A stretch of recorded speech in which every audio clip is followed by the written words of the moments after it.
So we are going to walk through The Flea by John Donne. The poems that I've chosen for you from the sort of early modern period, more classic poetry, actually all of them are very cheeky and sarcastic and funny, so I hope you enjoy that.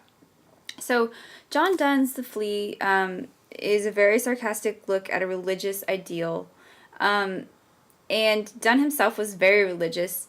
He underwent a great transformation in his life. So The Flea is a very interesting piece from him because it doesn't fit with the rest of his poetry, which is very reverential and very devoted to Christian ideals and God and sort of upholding religion in every aspect of his life. So The Flea, and the first stanza that I had you, or the first stanza, there's a couple things I want you to notice. So the first is that the flea is this little innocent creature here. He's not an annoying bug. He's not something that's threatening. He's an innocent creature.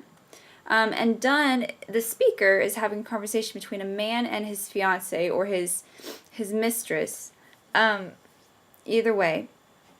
And they're having a conversation about essentially premarital relations.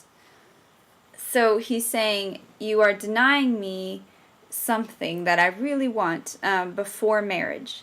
And you can guess for yourself what that is.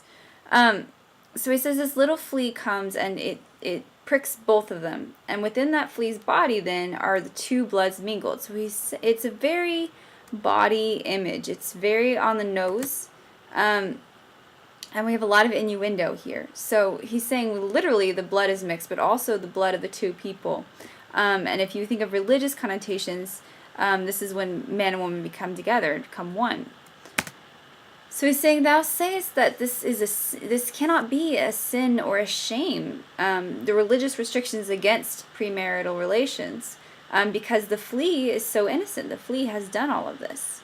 And yet it gets to enjoy this before I do, is basically what he's saying. So all of this is supposed to be very funny and very sarcastic. It's not, you can sort of hear the whining of the man saying, it's not fair that the flea gets to do this and I can't until we get married. And this is a very famous poem, so that's why it's very interesting to see John Donne writing it. So he's saying the flea has combined everything into three lives, the man, the woman, and the flea. You could also say that it represents the child once they come together. So he's saying, we're almost married. We're pretty much married anyways. The flea has kind of done that job for us. He is the marriage bed and the marriage temple. So he's attempting to convince her that this counts as marriage. It's satirical, but you could also see the man saying it as fairly serious. And saying, though the parents grudge you, and we are met in the cloistered walls of this living walls of jet. Jet here meaning the color of the flea is in jet black. So he's saying, though you make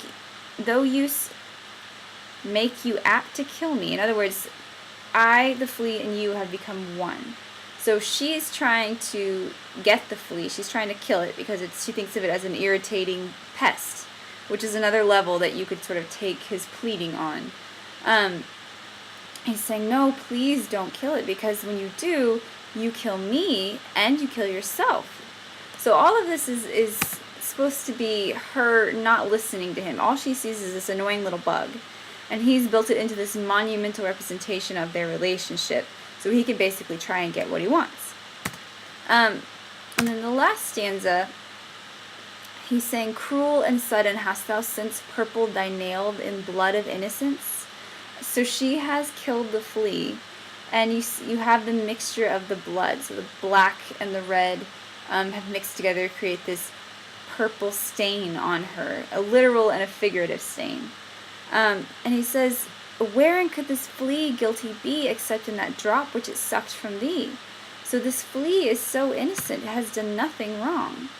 And again, note color usage throughout. It's very striking. Red, purple. Purple is not a color you hear a lot in poetry, and black. So in killing the flea, He's suggesting that she's killing their love as well.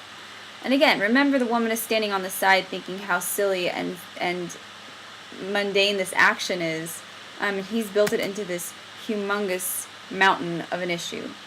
And then at the end, he flips the concept and he says, fine, if you say that killing the flea is so silly and that the fears were false, my fears were false about it, just the same with your honor, just the same with all the fears that you have about all these silly religious restrictions on why we can't be together before marriage.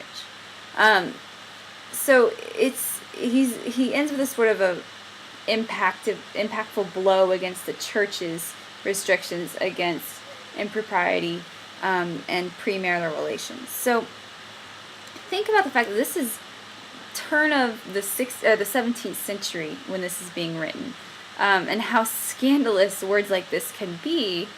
And yet there was a movement, if you've read any Shakespearean play ever, there's a movement to include all of this body humor and all this suggestion of sort of carpe diem and